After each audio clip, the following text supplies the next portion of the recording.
You're thinking about moving to Sacramento. Is this a good time to move? If we were selling a house in Sacramento, is this a good time to sell? That's what we're going to talk a little bit right now. This is our Wednesday 7 p.m. live show that we do every single week for you to get you a little bit more education about the market. If you're thinking about making a move, if you're thinking about selling your home, this is the show you watch. So we're going to talk a little bit about the market, mortgage rates, new homes, all that kind of fun stuff. And we have a special segment tonight. We're going to be talking about mid-century modern in the Sacramento market, where you find those mid-century modern homes. How's the market for mid-century modern? And I'm going to bring on Gabby, and we're going to talk a little bit about exactly what you can expect if you're someone moving into the area and you want a mid-century modern home. Let's get into the show right now. This show right here is going to be a good one. All right, guys, hopefully you guys are having a good evening. Now we're bringing on Gabby right now, and we're going to lead in with the mid-century modern, and then we're going to segue to the Q&A stuff that came into the channel, which was a lot of it, and talk a little bit about how the market is right now. So if you're thinking to buy or sell, honestly, stay till the end of the show, and we're going to give you a good recap. Let's get into it. Gabby, how are you doing? Hi, Mark. Thanks for having me. No problem. Okay, so first of all, let's talk about that one house mid-century modern home that you put on. Every person who had a camera in Sacramento, for the most part, was out there. I mean, like, brilliant. I think more realtors should be doing that kind of stuff, but that's just me. Like, how was that? Like, how's that love from the realtors? Oh, it was amazing. And I planned that. Well, first of all, the house looks amazing, right? When my clients hired me, actually one of them is a realtor themselves, and they hired me because they wanted all the exposure, all the marketing. So that's why I was brought into representing them. And so even before the listing went live, I was talking to all of the big influencers in town that I knew. I didn't know about you yet, Mark. That's how we got It's okay. connected.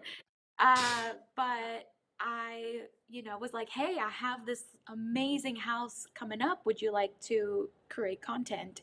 And of course, everyone was down. It was the hottest listing of the week. Oh, I mean, it was crazy going out there. Now, here's the thing, and I saw this on Instagram. So tell us exactly what you got from selling that home, because I saw that on Instagram. You got to tell the story, because My, this is like client yeah, love. yeah. So my clients actually gifted me a classic Mercedes-Benz from 1979. And it was funny, like when I showed up to the listing appointment, I was like, wow, nice car. I've always wanted one like this. And they were like, yeah, we love this car too. And then, we were talking about the listing price, and I was like, wow, you want that much? And I was like, you know what? If I can get you that much, I want the car. And they're like, deal. If you can get us that much, we'll give you the car. Deal. So I got them that much, and it all worked out. And so they are very generous to have added that on top of the commission. That's a sweet story. Okay, so check this out. This is one thing about mid-century modern that completely a lot of people who love mid-century modern. This is the thing. Right now, I think in Sacramento, you can actually get these mid-century modern homes at relatively affordable prices. Right now, here's the trick in our market. Demand right now, as we've seen, spring, summer, it's low. It just is what it is. Interest rates are high, economic uncertainty, but mid-century modern is still super hot. I mean, you throw something out mid-century modern and boom, it goes. Like, how do you explain that? Well, first of all, I always say there's mid-century modern for every budget that you're shopping in. So there is so many of these homes throughout Sacramento, different neighborhoods, different conditions. So I think anybody could potentially have a mid-century modern if they wanted to. And the way that I explain it is mid-century modern is unique. It's loved by all ages. I think there's an appetite for it from people coming from the bigger cities like Bay Area, LA, even, Denver, New York, you name it. People are moving to Sacramento. And a lot of my clients, when they hire me, they're like, we'll move to Sacramento for a mid-century modern. Like that is the goal, is the mid-century modern, not exactly living in Sacramento. Oh yeah.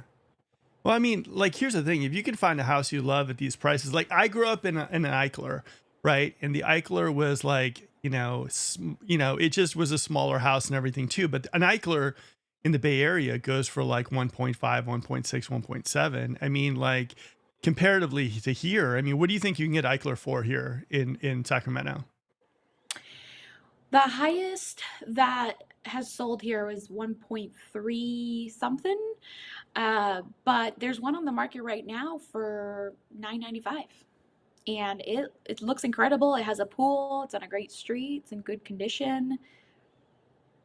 Okay, so let me ask you something. So you're not just mid-century modern though. You do a whole. I mean, you work in every market, or do you just specialize in mid-century?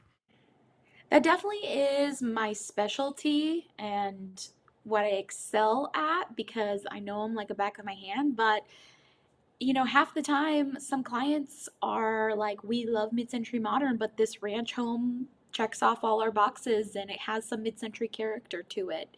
So they might go that route, or, they like other architectural styles like Spanish style or bungalows. They just like architecture. So, but I think the bread and butter is definitely mid-century modern. All right, I like it. So okay, so this is a good one.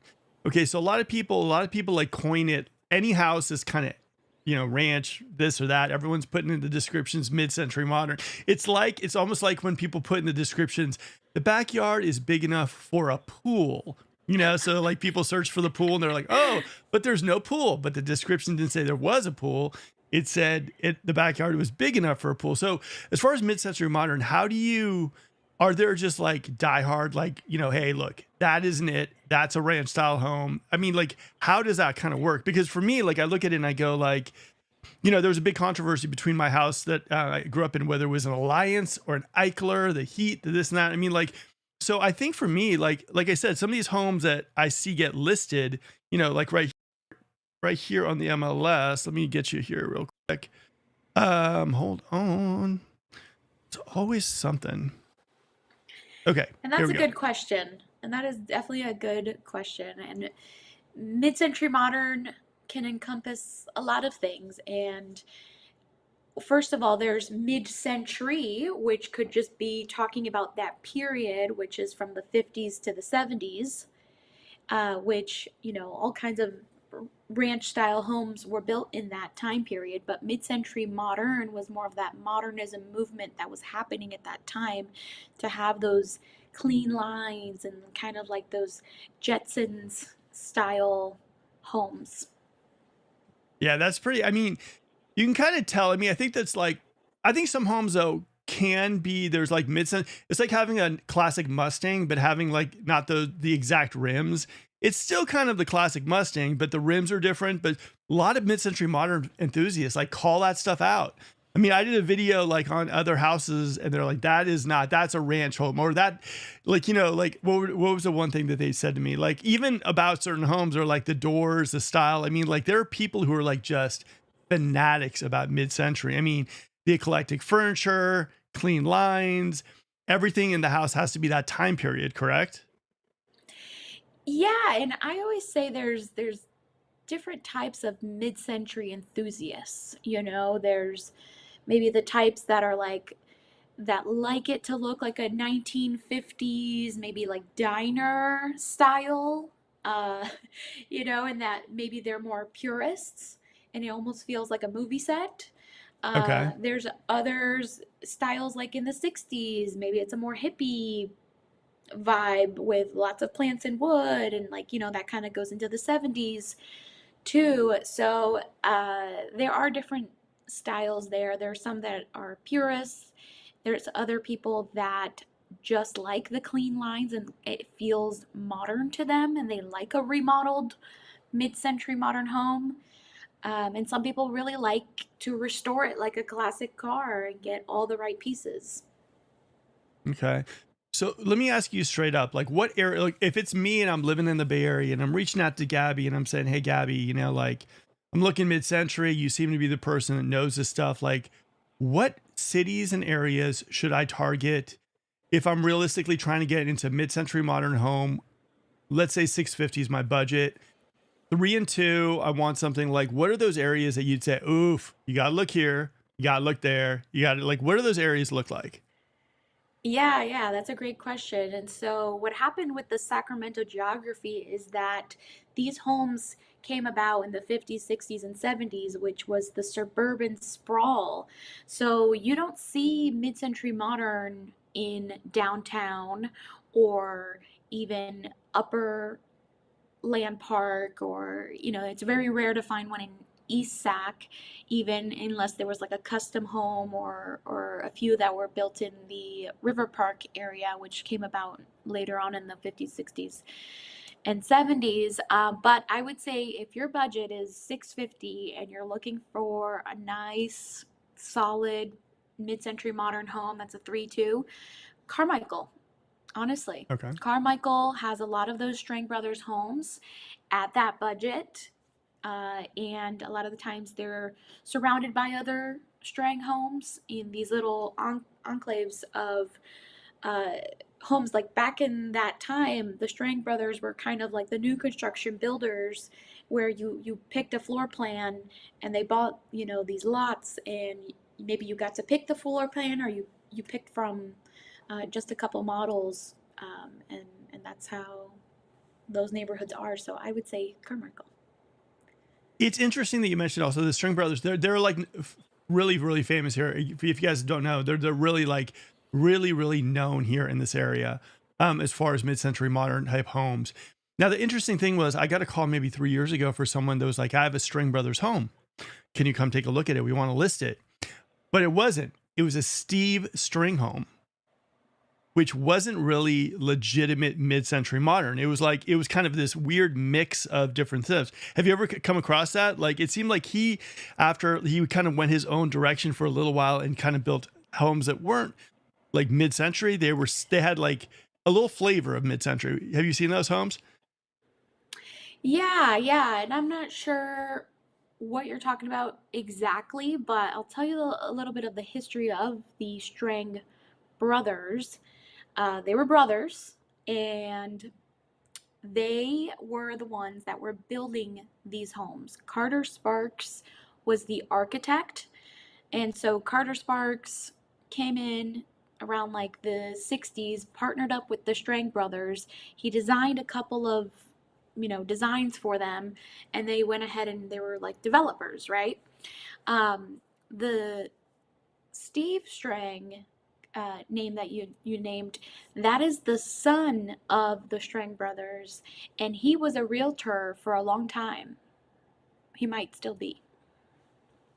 Interesting. Okay, because yeah, the guy when I went to listen, because like for me, I know the String Brothers homes, I know the reputation, I know that, but I didn't really know the relationship between Steve and the String. I didn't realize that he was the son of them. I went there and the owner was like, I was like, okay, is this String Brothers? He's like, no, this is like Steve String. And yeah, I was a little confused myself. I wasn't really sure if he had designed this or this is something that maybe he had lived in at one time. But it definitely like it had a little of the lines, but it was like a 2-story home, huge open ceiling, open high, And I was like, this is just I just didn't know really what to make of it. They ended up keeping the home, but it was like it was interesting how it all played out.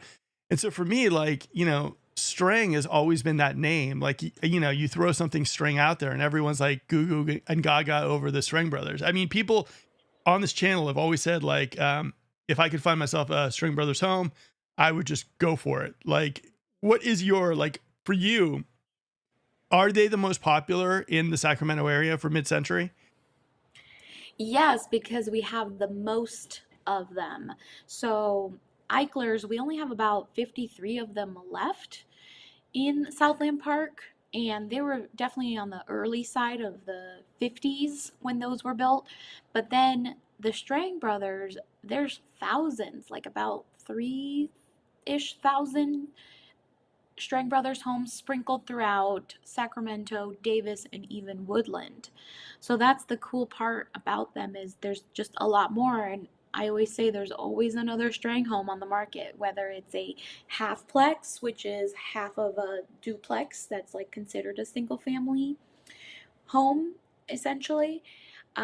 There's the just regular single family home Strangs, And then there's also custom mid-century modern homes that just were built by either other architects or Carter Sparks himself, where he would get commissions to build homes and I mean design homes for special clients.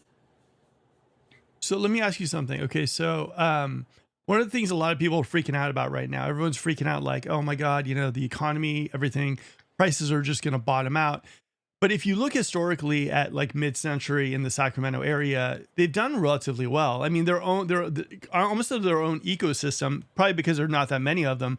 But it seems like it's one of those things where it's like, would you spend a little bit more money for a legit mid-century modern home in Sacramento? You would, but at the same time, as far as appreciation, as far as retaining their value, they tend to be those homes that I look at and I say, look, if it's legit mid-century, if it's a String Brothers home, like in these times of moving up to Sacramento, buying something and not freaking out that the Chicken Little, the world is coming to an end, like they seem to be what I've seen, like retaining their values, correct? Yeah, of course. And the thing about these homes is people will pay more for them because they're more concerned about finding the right home, the dream home, than getting a deal. I think if you're looking for a more traditional home and any other home will do for you, there's always another house, there's always a better deal that you can get out there. But for the rarity of these homes, people just want the right house that they'll potentially be in forever. It's more about achieving that dream. Okay. We got And they Pamela's got a definitely keep, question. oh, Go for it. go ahead. No, no, No, no. Go for it. I was gonna say, and they keep their values because they just stay super desirable. Well, I mean, for me, like keeping the value in this market, I mean, that's so, because I mean, like a lot of Sacramento or tract homes where it's like, you got the 4, 2.5, 1 bedroom downstairs, the rest upstairs. You have that kind of like formula that's been kind of like going and going and going in Sacramento. That I think a lot of people are worried that, like, number one, we're building too many of those type of homes. And number two is with everything happening, like, how does that make me feel if I feel comfortable about having a home that it seems like a lot of people are building, they're basically manufacturing a lot of them. Having something that's a little bit more unique, having something you gotta spend a little bit more money on, yes, but something that's almost like a collector's item tends to be a way that if you like that style of home, then not only can it be something that you appreciate even more than anyone else, but at the same time, it's a little bit better of a safe investment than other things on the market currently, like all the new builds and everything. Yeah, I agree. Some clients that I have that want to sell their new build and go into a mid-century, a conversation that we have is, okay, what do you want to price it at? Because there's four other homes that look just like yours, just sitting there in your community versus like these mid-century homes that you're gonna definitely be in a bidding war for. So that's kind of like the difference right now. And another thing that is important about the mid-century homes to note is um, the finishes of them. A lot of people like them to be remodeled in a way that is appropriate and time period for the time period. So a lot of people love it when they're all original. Those are worth as much as a remodeled one oftentimes because people are just looking for an untouched string homes where they can pick which things they want to keep about it or remove. And some people like to keep it looking like the first day um, that it was built. And some people will remodel a String Brothers home, but they'll put like modern farmhouse style in it. And although there's nothing wrong with modern farmhouse, it just doesn't go with the architectural style. And so that could devalue the home if you think you're making an investment on it, and you might not be. Yeah, for me, that house you listed, I'm like backyard Palm Spring vibe out there. It was just so like, yeah, it was a beautiful house. Like that whole backyard area too. I think that's part of it as well. Even the pool, the diving board, old school diving board. It was just so nice. It was just so like relaxed, chill. The backyard was big, the bocce ball court, everything. Really, really beautiful house.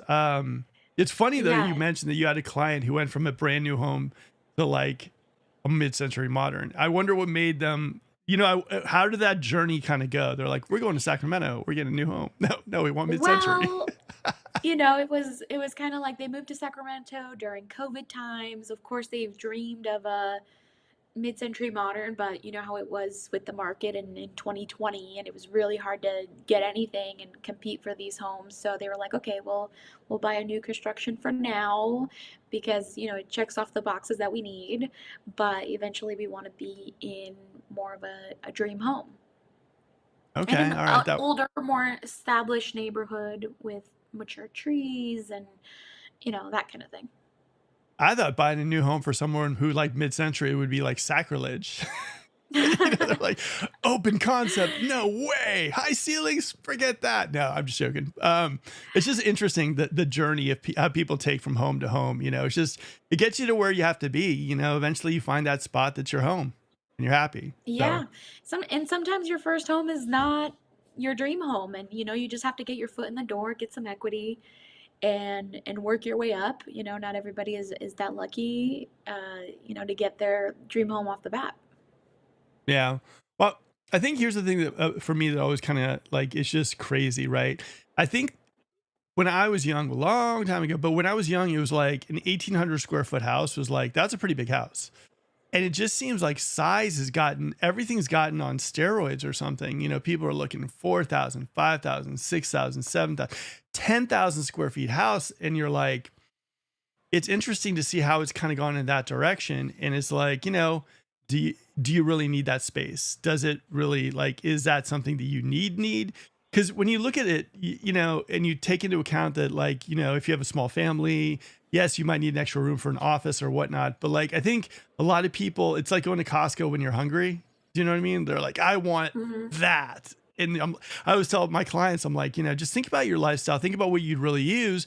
Not to mention, you got to clean it all. You got to furnish it all. And you got to Yeah. pay that electric bill too. I mean, that's just something to kind of take into account. You know what I mean? Yeah, I would almost describe it as like a mid-century modern home is kind of like having like a vintage Porsche, and having like a new construction home that's bigger is kind of like having like a really comfortable big SUV with the third row. Like, how often are you really using that third row or even the back seat? But it's convenient. Yeah, It's but try parking that practical. thing in Costco. Exactly. Exactly. All right, So we I got think to. both has its pros and cons. All right, so let's. Pamela's got a question. In Georgia, we don't call homes built in the 1950s to 70s mid-century. We call them ranch or single level. So is this a term more of a California thing? I think it could be more mid-century modern here. You know, I've seen mid-century in various areas. I've seen them basically. I think it might be even more like I've seen a lot of mid-century in Palm Springs in that area. I've seen some in Arizona and everything too. I don't know how far over it goes. I don't know that. I think mid-century is something that maybe spawned from like the California area. Like, but at the same time, I think back in the day that was kind of like the I think mid-century plays into the weather in California very nicely.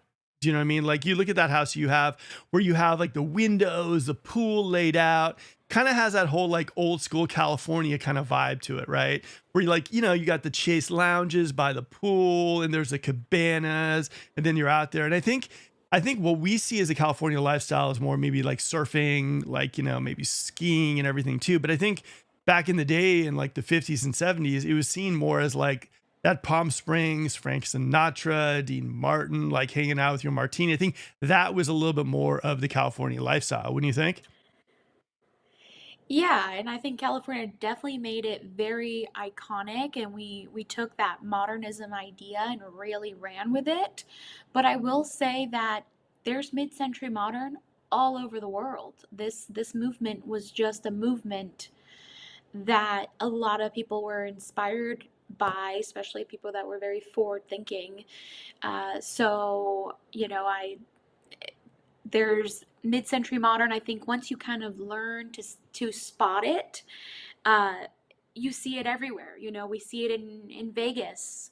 Uh, we see it in Denver a lot. There's tons of mid-century modern over there. Boise, heck, even Connecticut. I grew up in Connecticut, and when I was growing up, I didn't pay attention, you know, when I was really young to architecture like this. You know, I would probably look at it and be like, okay, that's a really cool house. But there's mid-century modern, like gorgeous custom homes down there. And a lot of mid-century modern was inspired by Japan and Japanese design. Okay, so I have something I want to ask you. Shawwood by Woodside Homes, or Woodside did this community called Shawwood. It's Japanese inspired brand new homes. These things are not like, you know, the mid-century modern affordable houses. These are things that start like at 1.5, 1.6. But I went to the single story, and it has a Eichler-ish atrium, you know, open. And a lot of the stuff there are clean lines and everything too. It was really interesting. And, you know, their thing is, you know, this is furniture grade wood, Japanese inspired, but it definitely has that kind of like mid-century vibe to it. If you get a chance, you should definitely check it out. It's really weird. It's like, I mean, it's good weird, but it's definitely like, you're like, this isn't what I'm, because, you know, for me, anything at 1.5, I'm looking at like Toll Brothers, Tim Lewis, where you walk in and you're like, whoa, you know, like, look at that. Like, but these were a little different. A lot of natural wood tones, a lot of bringing in the natural elements into the house as well, too. It was really interesting. And they're not saying mid-century, they're saying more Japanese inspired, which kind of plays into what you're saying. The mid-century was inspired by Japanese kind of building, correct?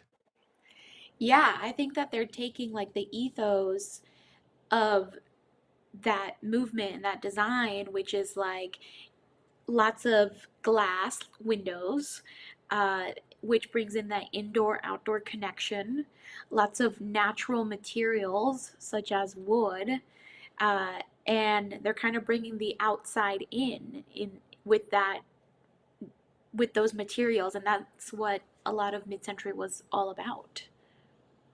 It was, I mean, it was interesting to see that direction that they were going in. To have one, Shawwood is like that. I think this is like the third or fourth community they've done, and it's just, you know, it's nice. I mean, like these community, I mean, a little closer to 50 for my taste, but other than that, these houses were just amazing, beautiful houses, and just different. I wasn't used to it, you know. Like I said, like normally when I go to new homes at like 1.5, it's like all about the bling, you know, it's blingy. These were more like subtly classic kind of houses that I was like, this is nice. It was like understated elegance. I guess that's what you can call it. Like everything was just a little bit Minimalism. more. Yeah. And it was nice to see that for a change. And don't get me wrong, I like it. Toll Brothers is a beautiful home as well too. But at the same time, okay, so let me ask you something. Like, let's say someone is like looking at your Instagram account or talking to you and saying, you know your stuff about mid-century. Like, have you ever had anyone say to you, I want to buy a piece of land and I want to build a mid-century home? I know it sounds like you Yeah, can't build, a time machine, but yeah, no, like I personally can't do that, but yeah, I think that's a lot of people's dream to build their own custom home with like a brand new mid-century style house, but it's all new, so it's got none of the, issues that, come with it being a 70-year-old house, and then you get to choose everything.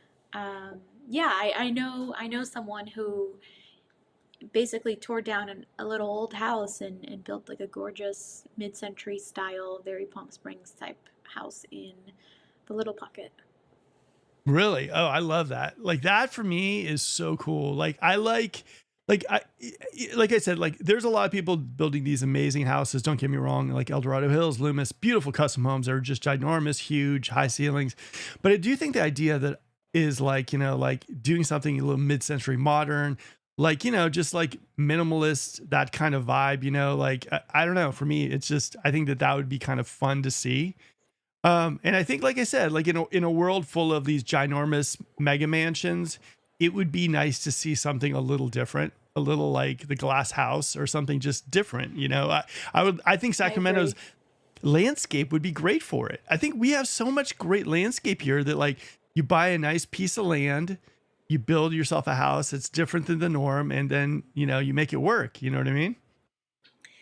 Totally. I mean, that would be the dream. I think if I knew what I was doing with being a developer, I would and had all the the funds for it, I would love to build my own mid-century modern style community. I know that there is one in Texas, Austin, Texas. I'm blanking on the name right now, but they basically built a new construction community that looks like mid-century modern, and then they had a communal pool, tennis courts, that kind of thing, and it was like super cute, but they had to kind of blend the things that they do for new construction, so make them more two-story and high ceilings and things like that. But it definitely looked like very West Elm, um, and it's pretty cool.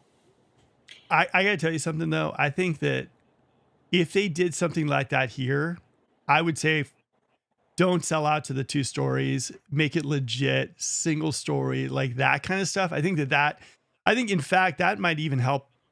That might even make even more popular if it was all like legit stuff. Like you walk in there and you're like, Yeah. okay, where am I? Like that type of vibe. I think, at times builders go for the square footage because building 2 stories is cheaper than building the single story. But I think it'd be fun to see a community like that. Can you imagine just driving in there and just in your Mercedes and driving in there and go, Yeah. whoa.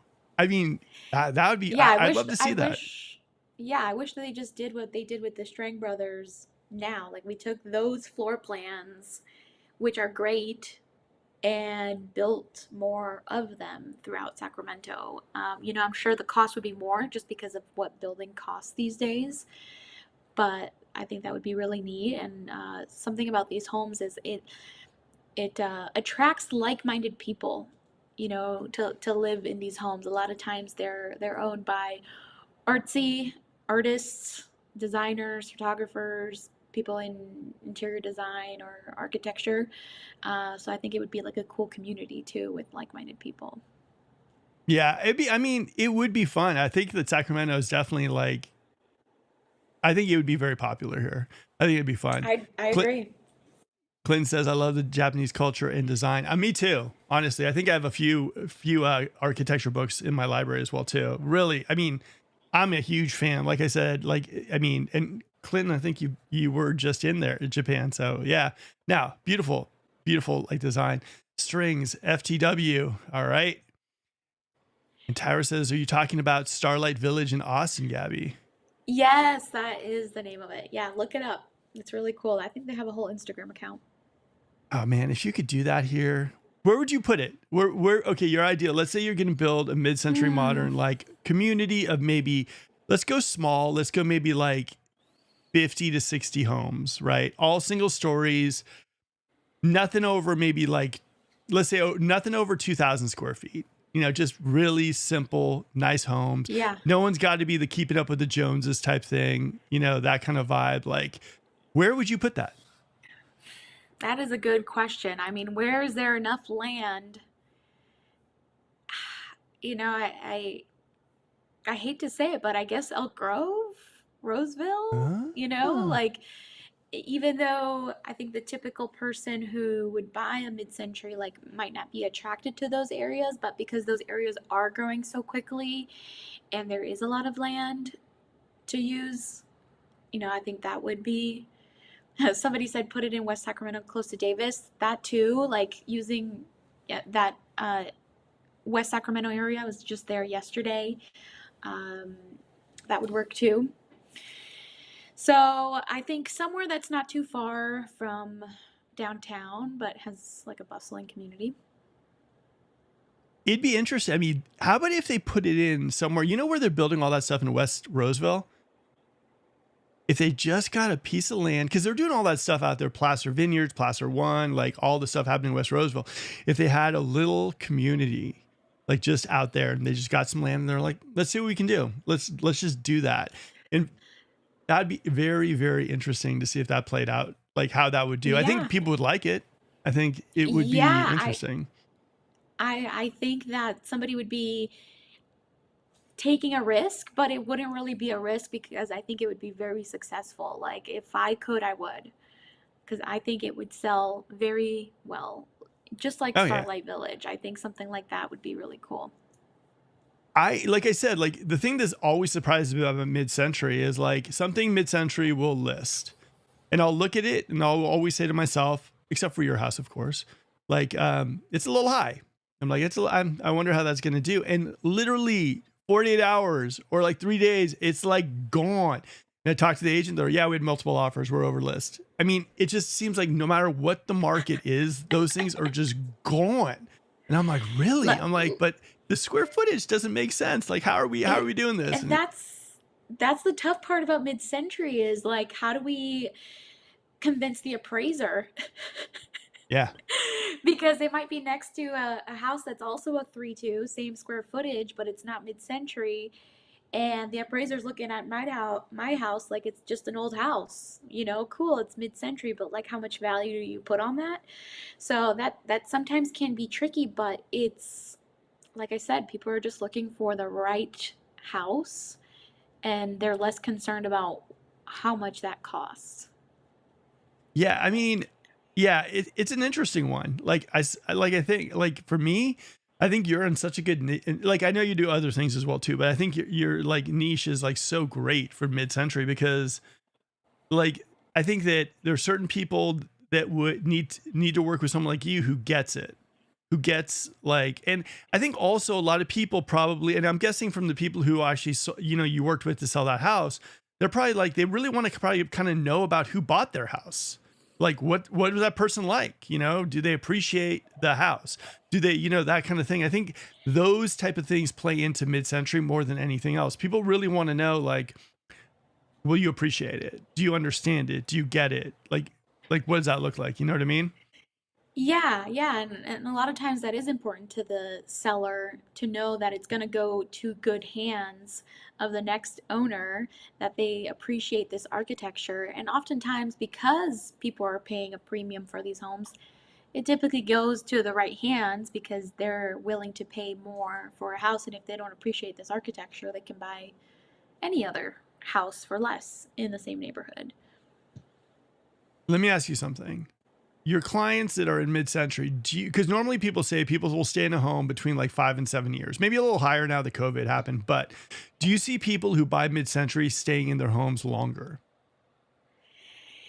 Yes, I would say so, but it's a mixed bag because people also do move more often now. I feel like younger, people, millennials, they're maybe moving for jobs, hopping states. The pandemic made people reconsider, lifestyles and things. But I will say that there's a lot of original owners that will die in their mid-century home and they will live there since the house was built because they love their home and they can't picture themselves living in a regular house ever. And we're not wishing anyone death. We're not. We're not. No, we're We're just saying not. they're going to But a stay lot there. of I'm just joking. but a lot of the times like when these come on the market, it's like, okay, granny's dead or granny's going to a home, and that is the only reason why this house is on the market. Well, I mean, in this market in general, too, I mean, this is the market. I always call it the 3Ds: death, divorce, and departing the state. I mean, those are the majority of the listings that I see. Or the other one that I'm seeing a lot, and this is, I think, skewing the market a little bit, is the 2.75ers, where you can sell my house try selling my house for $1 million, even though I really know it's only worth 900. Buyers are sellers. Those ones drive me nuts. I think they totally are messing with the market. If you're going to sell your home, be serious about selling your home. Don't just dangle the carrot and, like that. That just drives me nuts as a realtor. Because, I mean, the market is right now. I mean, you see homes and you're like, how is that $1 million when everything in the area, the highest comp that sold in the area was like 900? And you go there, furniture is still there, the people are still living there, and they have no real rush to leave. And they're probably sitting on a 2.75. They're just waiting for their number. It's really frustrating. I think for buyers, a lot of them are kind of packing it in and saying, we just don't want to deal with these prices. What do you think? Yeah, yeah, I totally get, why they're thinking that way. It's like, okay, well, I could either, if I get my magic number, I'll let it go, or else I can cash flow every month and just rent it and have it be here until maybe the interest rates go down later, and then get top dollar for it. So yeah, motivation could be low because of that reason. Or there's just a lot of people with those low interest rates that even though they want to move, they're like, I can't justify having double the mortgage for the same quality of house. Yeah. I mean, it's funny for me. I mean, like, not funny, but it's like, if someone's sitting on a 2 point, I have so many people who are just like, I'm in a 2.75. Like, I'm not even in the vicinity of thinking about selling my house. I'm like, with the economy the way it is, with things happening the way it is, like, I'm just, I'm good. I'm not going to sell my house, even if I can make a little bit of money. And then all of a sudden, like, jump into a 7% interest rate. And I get it. I get that mentality. Part of me goes like, certain people, certain things. I think it's a strange market. What do you think in general of the market? I think buyers are having the toughest time ever that they've had, and so are sellers, because maybe they bought 2 or 3 years ago, and their home is either worth less or worth about the same that they bought it for. And so that's a tough place to be at too. And yeah, we have the low interest rate people, which is understandable too. So it's a tough market. All right, Gabby, we're going to play a game because I don't want to give Clinton any PTSD. Good thoughts, Clinton. Good positive energy sending your way. We're going to play a game. Ranch. Ready? This is the first time we're ever playing this game on this channel. Ranch or mid-century? Okay. Ooh, I love this. Okay, we're going to go for the first one, American River Canyon Drive. These are all sold already. These ones are gone, so we're not doing any, we're not breaking any MLS rules, or like Zillow's not going to slap me on my wrist or anything. So like, these are already done. No. These are sold. So, okay, Yeah. So the first one, 3, and you guys chime in. What do you guys think? All right, mid-century. No, that's good. Look at that passion, guys. Passion for mid-century. I love it. Okay, so first one, American River, you're going mid-century. Why? Well, I've seen the pictures of the inside of this house. I know this house. So it's got, lots of windows in the back, and it's got like this rock in the front. It's got that little pitch in the front. It's got a lot of charm. So yeah, it's definitely like a double doors, I think, situation. Let's see if we Okay, can let me see. zoom in. Yeah, boom. Come on, photos. All right, let me see. Where are the? I think it's because it's sold. It's probably just one photo on there. So Yeah, that's tough. sold out. Okay. So now let's go to the next one. Boom. Ranch or mid-century? Am I answering or other people answering? You're Me? you're not the mid-century guest of honor. So what do you think? Okay. Not mid-century. This is just a ranch house. I call them a snout house because it looks like the garage is popping out. Design wise, like this is, kind of a faux pas. And like mid-century, like they like to have it more flat in the front with the garage. Okay. It's definitely a thing that was just more convenient, but isn't focused on design per se.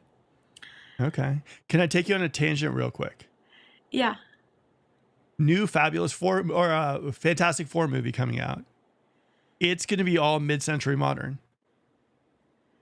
Like the design of where they live, everything is going to be all. It's going to be. I was watching the trailer for it. I'm like, oh my god, you would love this.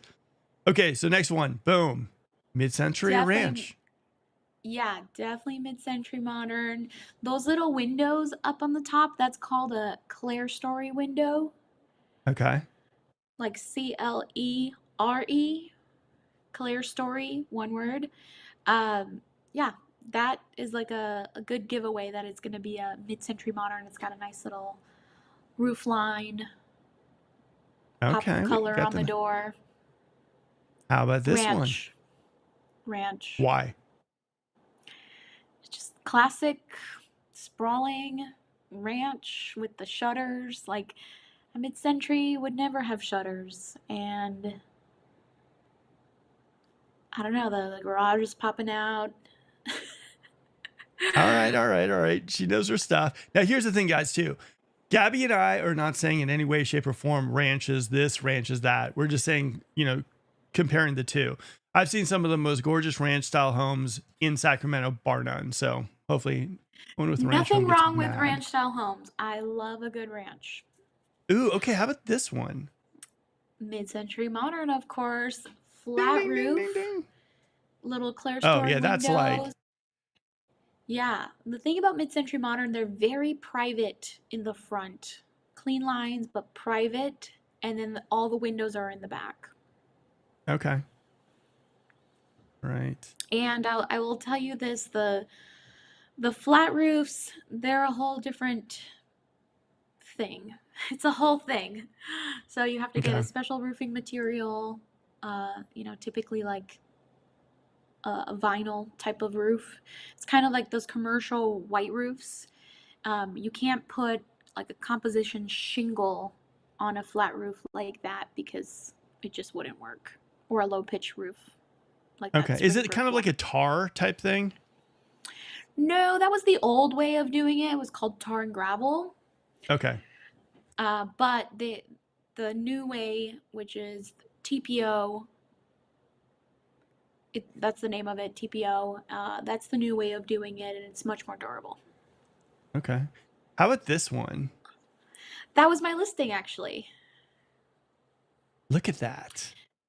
So that was more of a ranch style house, but it had a lot of cool mid-century modern features. It had this like circular fireplace, the double doors, very like Palm Springsy, numbers, orange doors, globes, you name it. It had a lot of like mid-century influence on it, but it Okay. was more of a ranch style home. Okay. And look at this. Look at that. Boom. Yeah. Going up, up, up. Top dollar. Yeah. I mean, tell me about it. That's crazy. Okay. So that's good. Okay. So let me see where else we got. Boom. We'll go a couple more.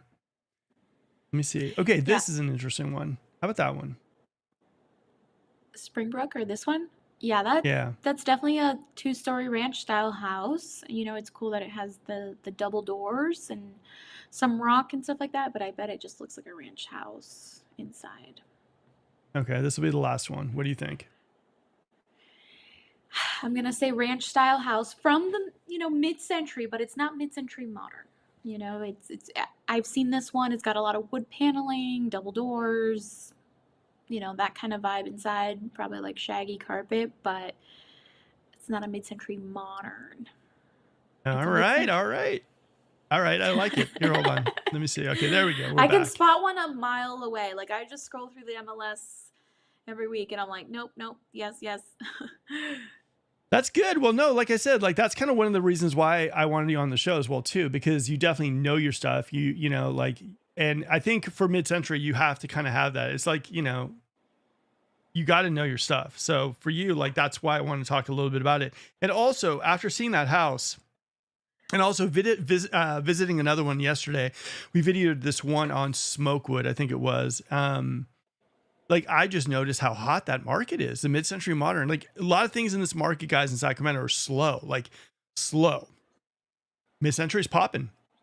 I mean, they get on the cover Mid-century of the stays Bee. hot. Oh Yeah. yeah, it's just nuts. Well, no, a friend of mine, Jacqueline Nance, she had the one on Smokewood. I think it was Smokewood, and she got a call from the Bee right away too. They just love those mid-centuries. So it's like that's gone. Yeah, It's crazy. they usually report on celebrity homes like the basketball players in Granite Bay with that have mansions, or they'll report on mid-century modern.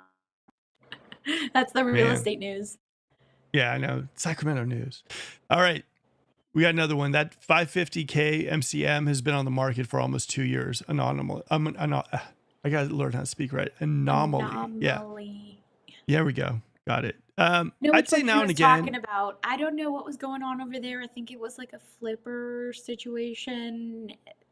It was on and off the market for 2 years. I don't know what was going on, either the location or the condition, but I think it recently sold finally. Okay. Now, question to you. Is staging pretty vital when doing mid-century listing a home, or do you find normally that if someone lives in a mid-century modern, they kind of keep it like a purist, the furniture that they have kind of matches it, and you're like, no, we're not staging it, we're using your furniture because it looks great? Like, what does that look like to you?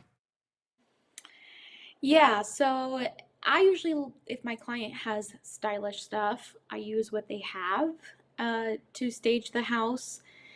But I don't like, there is no great staging company in Sacramento that does a good job with nailing the mid-century modern look, because you really got to mix in vintage pieces and like period appropriate type of pieces, and a lot of the times the um the staging around here is just more generic modern farmhouse style. So I think sometimes it can kind of hurt the listing to go with these more generic traditional style staging companies. So I always recommend going as mid-century as you can. Okay. Okay. Any maybe future plans to have like Gabby's house in mid-century modern staging? I had my own staging company for a minute, but I had like a warehouse that I could stage like a dining room and a living room and, you know, a little bit of the house, and I would help my clients out. But I realized I really did not like paying for storage and moving the furniture all the time. And so for me, it wasn't worth keeping the furniture, so I ended up selling it. But no, I definitely was like, you know what? I'm going to do this myself.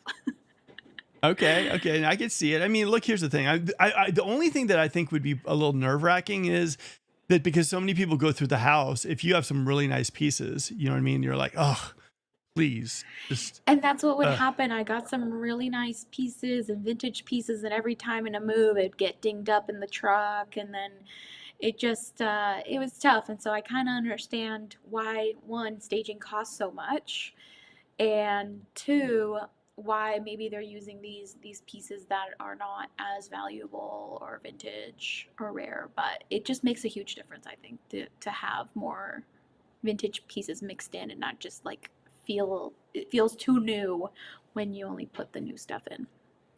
okay. So let me ask you something, and we're going to segue. If you want to stay around, I got a bunch of questions that have come in through the channel about the market. If you feel like it, I know it's 44. It's already been like close to an hour. So let me know if you're tired, and maybe the next time you'll come in, just let me know how you're feeling. Because a lot of times when we go to the Q&A, that's when things kind of get going. If you're up for it, let me know. If not, we can do it some other time. Totally up to you. Um, what do you think? You I'm down to game? keep going. Yeah, I'm down to keep going, but Yes. All right. Good. No, no, no. I'm good. it's up to the people in the chat. Like, what do you guys want No, to no. hear? As we switch into the real estate market right now, then things get really interesting as well too. So let me ask you. We'll end on this note. If someone right now is looking for, if someone's in the Bay Area, someone's from LA, someone's from wherever, and they're thinking to themselves like, can I get a mid-century modern home in Sacramento? Where do I look? How do I basically like, what should I be looking for? Like, what are your conversations look like for someone like that? They call you up and say, I love your Instagram account. You're amazing. Like how should I start? Like, because it's a different process. You know what I mean? Yeah. Well, I always say go with a mid-century specialist, because I think that will make your life a lot easier. Um, I have some good resources on my website too, where I handpick all the mid-century listings that are on the market right now, and I put them up there, so it makes it easier for anybody, whether you're working with me or not, to see what's mid-century that's on the market. I try to keep it as updated as possible. And I even have a page on there that pinpoints neighborhoods that these mid-century clusters are in. So it's called the Mid-Mod Map. So you can play around with that too, drive around those neighborhoods. That's pretty cool. All right. So, and also just reaching out to you and talking to you, because I mean, this is your passion. So, talking a little mid-century modern. Exactly, exactly. And you know, sometimes I do off-market deals just because I know, you know, somebody's moving and I have a buyer and maybe we can just make, you know, something work. So having connections in these neighborhoods, a lot of my clients live in these neighborhoods and they give me like hints like, "Hey, I think so and so is moving out. You might want to call them." And so that really helps like, get the cutting edge. And then also just other realtors saying, "Hey, I got this coming up next month. Do you have a buyer for it?" So having those a good network in Sacramento definitely helps with um, matching the buyers with the sellers Okay. That because it is works. And so like I said, niche. here's another thing too. A lot of people always ask me, why are you bringing other realtors on your show and everything too? Because the truth of the matter is, you guys out there as people who are looking to buy and sell have the right to pick who you work with. And by bringing people on that I like are good people, like Gabby, like Corey, like, other people I bring on the show, I want you guys to be able to see other options in the Sacramento area that might work for you. You guys are the clients. You guys are the people whose journey this is all about. And you should definitely have the right to pick from people. And the people I bring on the channel are always people that I vet, that are good people, that are like people that will take good care of you. So hopefully you guys understand the fact that when I bring someone on, I make sure that they're legit, they're good. And Gabby's a rock star. So I really do appreciate you coming on the show. And now we're going to pivot. We're going to talk Sacramento real Thank estate because the you. market is crazy. Thank you for Manoush, having me. let's go. Huh? What was that? Oh, I said thank you for having me. No, this is fun. We'll do it again too. Like I said, I love mid-century and I love this market as far as not this market, but I love our market. This market's kind of nuts right now, to be honest. All right. Hey, Mark, I wanted to get your views on Midtown Sacramento. Is a good place to invest for rental investment? Yeah.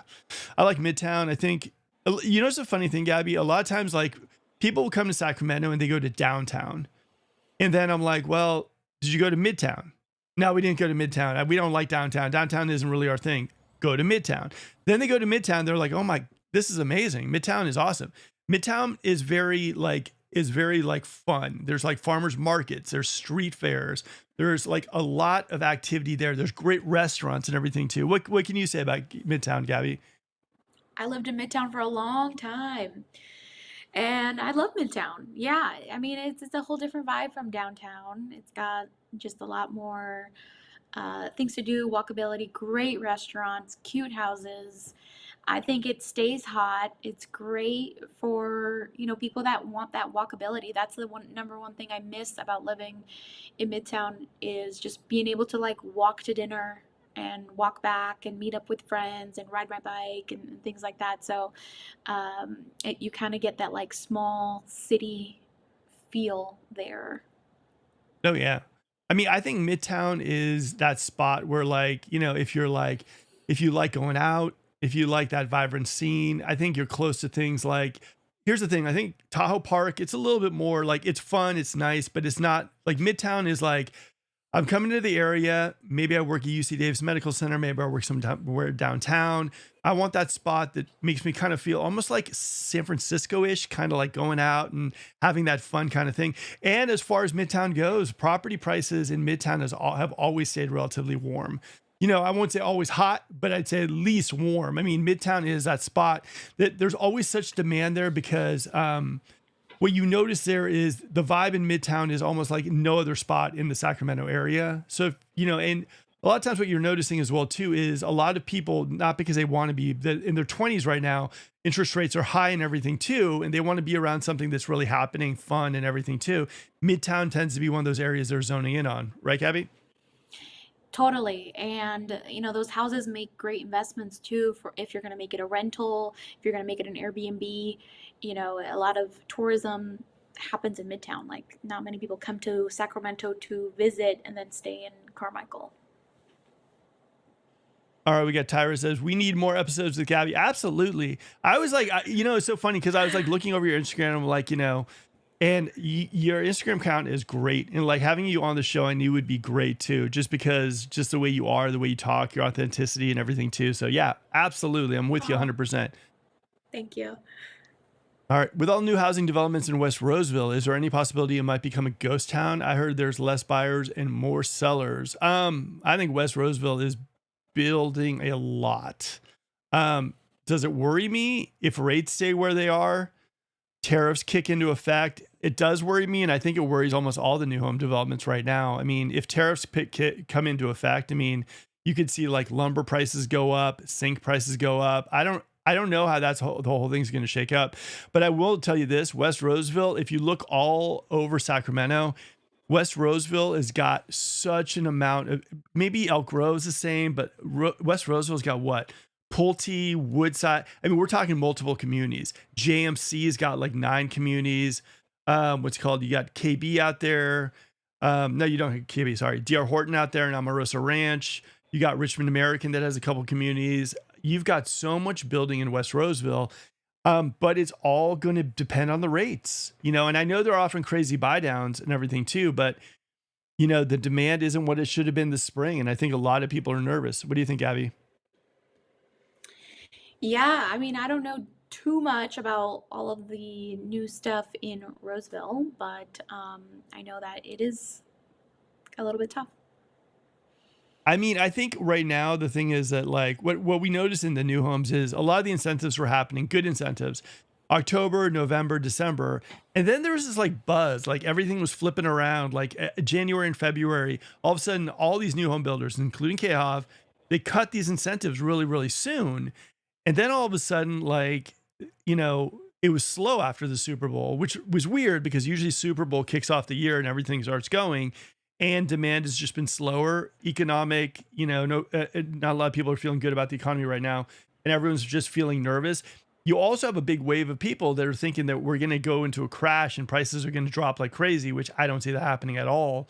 But you have people who are saying, you know, I think things are going to get better, prices are going to go down. So I think new homes probably, I think they box themselves a little bit into a corner. I mean, Lennar even's offering full co-op for realtors. Lennar's actually paying realtors, which, wait, hold on, is that a pig flying? Yes, Yeah, it that is is. unheard of. That's I've just sold a like loan. Yeah, I've lost a client because they bought Lennar before. they're paying full bill for realtors. I mean, it's Now they are, amazing. yeah. It's and when that happens, guys, that is not a good sign. I mean, that really is not a good sign. I mean, we're not talking about just one community that's hurting. We're talking across the board. I literally have never seen that happen before. So for me, that should tell you something right there. All right. Are homes and shops going to be built in the Anatolia area of Rancho Cordova? Yes. Um, there are going to be there are plans for new shops and new parks, and I think even like some schools happening between Folsom Ranch and Anatolia as well too. That area is all going to be developed. Now, the only thing I will tell you though is the fact that like I've seen a lot of projects slow down, like and switch gears, like the Elk Grove Zoo, switch gears. You know, Braden is slowed down a little bit too. So I think you might see a little bit of a delay, but I think those things are coming. I mean, you guys are all paying the Melloroos out there, and there's a lot of homes out there. What do you think, Abby? Yeah, maybe they need to try making them mid-century. You Have they know tried what, that? Clinton Clinton, if you're still watching or you're listening, that could be a great spot. I kid you not. Mid-century community in Sacramento would be amazing. Would be crazy warm reception here. I think that would just be just a stunner. I think, you know, modern's good, high ceilings, that whole thing too, but everybody is doing it. Every builder is doing it. You walk in, high ceilings. You see the open concept, it's good. All that stuff too. Mid-century modern, maybe build the square footage a little less and give people a little bit more of a backyard and maybe even give them a little space on the sides as well too. So yeah. I think we need to switch it up. Oh yeah. You know, it's retro, I guess. Kind of, right? No? What do you It's think? new. But I think that they just need to switch it up with new construction. And I know there's a lot of limitations with what they can do, to maximize their profits and, appeal to the most people. But I think um, not having them look like other builders will set them apart. So being more unique. And I think people want uniqueness in their homes too, not just beige. I think the thing that the one thing that I get from a lot of people who, for the most part, here, let me see, sorry about that. Okay, the one thing I get from people for new homes is one is the density. The homes are too tight, but also I think a lot of people do feel that like they don't do enough varieties for the homes. The elevations, there's like 4 elevations, there's color palettes. And this a couple years back, what ended up happening was there was a big pileup of houses in December, and they were just like, I mean, they just had this big, and a lot of these houses were falling out of contract, and they're letting people pick everything underneath the sun, the flooring and everything too. So now they went to these palettes that they pick, and everything. I'm not saying it's not pretty, but it's like, do you want gray or do you want white? So it's like that kind of thing. And I think that you are right. I think everyone wants that unique house, and it would be interesting to see a community like that. Like, like 50 homes, each one of the floor plans is different, or to an extent. Like where I've seen that happen to really, really work. Are you familiar with Currow Downs? Yeah, I love it. One of my favorite communities. Like all the homes there, there's maybe like one home that's kind of the same as one over there, but they're not really like that's plan A, that's plan B. They're all kind of different, spread out, set back, really, really like gorgeous community near Sailor Bar, near the water. Like the streets are wide and everything too. Some of them, they're probably more ranch style than mid-century, but like beautiful community. Like if I could see more communities like that in Sacramento, I think I'd be really happy. Yeah, gorgeous Are, area. And I think that the new construction developers are really like their clientele is like somebody that just needs a spacious, practical home for their family that's going to meet their needs and be comfortable.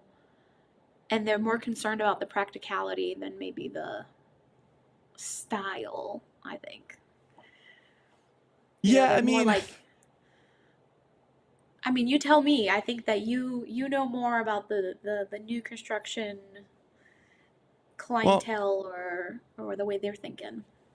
I think everyone is kind of getting a little pickier, and I'm picky. So I get that. I think what you're noticing right now is that because of COVID, people are moving in people have those Zoom rooms. So I don't necessarily think that they want something that is just like, rinse and repeat. But I think also they're seeing with these incentives that this does make sense.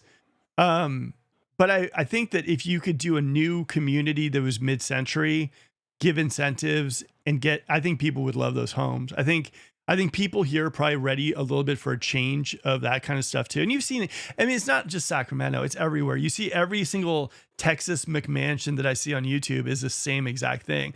Oh my God, $400,000, 7,000 square feet, big backyard. Look at this. They all look the same. So I think it'd be nice to kind of see something a little different and give people choices, because I think options are a good thing. So I'm with you. We'll all be Agreed. buying. We'll all be using you to buy us some mid-century modern homes in Sacramento. What do you think? I wish I had one for everybody. That's the thing. There's only about a few thousand. Maybe we'll build more. All right. They're just So we like got this. unicorns. Oh yeah, but I mean that's great though. I mean, I'm sure when you get a call from someone who's looking to sell one, you're like, ooh, okay. I've been eyeing that house for a while. I can't wait to get in there and look and see what it looks like. So I'm sure this is fun. I mean, real estate can be so two-dimensional. It's nice to have those kind of like that passion for something like this. Yeah, I love it. I geek out on it. I'm, big into interior design and architecture, and so for me, like, it doesn't even feel like work. It's cool. All right. All right, we'll hit you with a question here. Why living in Sacramento is better than the Bay Area? Nothing beats the Bay Area weather, restaurants, better schools. I grew up in the Bay Area, and now I've been living in Elk Grove for the last 10 years. I have a nice house and 5 acres. So that kind of goes back and forth. Like, what do you think as far as like why living is Sacramento better than the Bay Area? Is it different? What would you say? Personally, I like Sacramento better. I think the Bay Area is cold and expensive. It's nice to visit once in a while, but personally, I moved to Sacramento about 11 years ago from Boston, and I chose to live here. I was looking to come to California, but not live in such an expensive city. I wanted to be able to own a home and just have like a easier lifestyle, but also have the convenience of, you know, all the amenities that I need here or be able to drive to it. Okay. For me, I'll tell you this. I grew up in the Bay Area, right? And when I grew up in the Bay Area, the weather was really, really nice. But with everything going on right now, it's not as cool as it was in the Bay Area. It's warm. And the brutal part about it is a lot of these homes that were in the Bay Area, they weren't built with ACs. They weren't built with good air conditioning. You go there and they're just hot. And so for me, like I don't really enjoy, and I think for restaurants, I think Sacramento's developing and growing. For me, I wouldn't trade it. Like I think Sacramento right now, we're like that sports team, right? That just got a couple good players, and like now we're gonna do really, really amazing, and we're all on the ground floor. And in 10 years when everyone's toting how amazing Sacramento is, guys, we will be the ones that say we knew it all along. And that's for me, I think Sacramento's that for me. What do you think? I love it here, honestly. I haven't had any regrets of moving here 11 years ago. I it just it's easy. I think it's easy to live here. The weather's great. Um, the nature around here is really pretty. Like I know it gets a little bit hot, but I like the heat. Coming from Boston, where it had like snow and it was so hard to live in a city when it was cold, like Sacramento feels like a cruising, like easy. Yeah. And we're like a hidden gem, you know. I almost want to gatekeep it. Yeah, I think a lot of people like, they'll say, "Hey, don't move here. Go somewhere else. We're good." Like it's so funny where some people are like, put negative comments about Sacramento on this channel. Everyone's always like, "Please don't move here. Then go somewhere else. You're good. We're full." And I, I I know people think like to hate on it. They really do. And I feel like when I first moved here, people from Sacramento would be like, Sacramento weather sucks. And, they'd be so negative about it, but they've never left. They've never lived anywhere else to compare it to. I know. I mean, if you look at California in general, right? Like the Bay Area is super pricey, super like the energy there is just really, really like you're on a treadmill. LA, pricey. Like I look at Sacramento and I think to myself, like, if people really took the time to explore Sacramento and to get Sacramento, like you'd love it. I did. And I'll fully admit when I first came to Sacramento, I'm like, there's no way I'm moving to Sacramento. This is a place I stopped to go to Tahoe. And then I explored Sacramento, checked out like Laguna and Elk Grove, like, went to West Sacramento. I mean, literally checked out all these amazing spots. And I was like, this is not the Sacramento that I heard about. And as I discovered Sacramento's kind of like the people here are very friendly and the pace here is just I feel like so much more relaxed than I've ever felt in my life, and for me, Agreed. there's no price to that. Agreed. I always joke that Sacramento is where millennials come to retire. Oh yeah. Oh, 100%. I Yeah, mean, like the traffic's not that bad. Like everything is just easier than living in a big city. Even for buying a house, I sold a house in the Bay Area, and like just the pest inspection was like almost $500. It's like $150 here. yeah, well, also those Bay Area realtors, I'm sure were like doing drive-bys of your side. They're not the friendliest. They're not the friendliest to the Sacramento realtor. So I don't Yeah, know. people are really nice here. I agree. I think I bring a lot of people up from the Bay Area and they're like, "Why are these people waving at me?" I'm like, "It's called being neighborly. People are really friendly here." And they're like smiles on their face. "Hey, where'd you guys move from? We came in and it's just I think people really need to come out here and just take a look at it. I mean, for me, like I fell in love with it and there's nowhere, I'm not moving anytime soon. All Yeah, right, I we feel got like T. Go for California it. is the best state, and then Sacramento has kind of got the, the affordability, but you still get a lot of the positive things. So it is kind of like the best place to live in California, in the US right now, I I think. think so. I think so. Look, okay, here's my thought on Sacramento in general. I think people move to Sacramento because of the affordability, but I think they stay in Sacramento because they fall in love with Sacramento. I think people might initially say, hey, you know what, I'm moving to Sacramento because it's affordable. I can buy a house there. Then they buy a house there and then they start to kind of discover Sacramento and they go like, I love it here. This is amazing. So I think that there's some places I like look at like Vegas or like a Phoenix. People are like, oh, it's great. It's affordable. I can buy whatever I want there. It's good. But I think Sacramento, at first people think that about Sacramento, but then they get here, they realize the food scene's awesome. Tahoe's close by. Bay Area is close by, and then all of a sudden like, whoa, okay, I can have a house that I like a lot, and I can live in an area that I just fell in love with. Best of both worlds. I'm not leaving, because that's exactly what happened to me. I was like, this is awesome. I love it here. So I don't know. For me, I'm a big Agreed. fan of Agreed. Sacramento. And even, natural disaster wise, I mean, sure, fires are becoming more and more of a problem, but we don't have earthquakes like LA and the Bay Area does, or, other things that could happen with storms and all that. So risk wise, it's not that bad either. Oh, yeah. Whenever I complain about the heat, I always feel like the biggest baby. I'm like, oh, the heat. And then I'm watching these YouTube videos on like tornadoes, hurricanes, earthquakes. I'm like, snowstorms, right? Snowstorms, yeah. I'm like, So not that man, bad. okay. No, we're good. All right. Which builder is offering the good incentives? I mean, at this point, they're pretty much all offering the crazy incentives. But I would say that like Meritage is doing pretty good. I think JMC is offering some good incentives. But I think if you're looking for like the best incentives, probably KHOV, Nani, and Rancho still, they've always been the leader as far as the best incentives. So I think like they probably are offering the best incentive right now. But like I said, as the days progress, you're going to see builders offering better incentives and better incentives as long as rates stay where they are. If the rates start to drop drastically, all bets are off. So just kind of keep that in mind. All right. T-Square, JMC is the best incentives. Please buy one of them.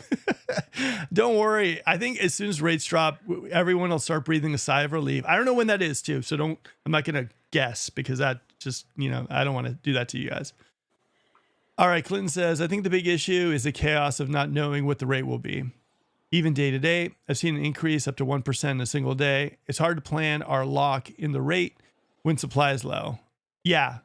And that's a killer a lot too. Like, for example, right now, rates have dipped a little bit, right? Rates have dipped the last like 3 or 4 days. And so I think, like I've talked to a couple of people who are like, oh yeah, rates going down. I'm like, probably not. This is probably one of the dips and they're probably going to go back up.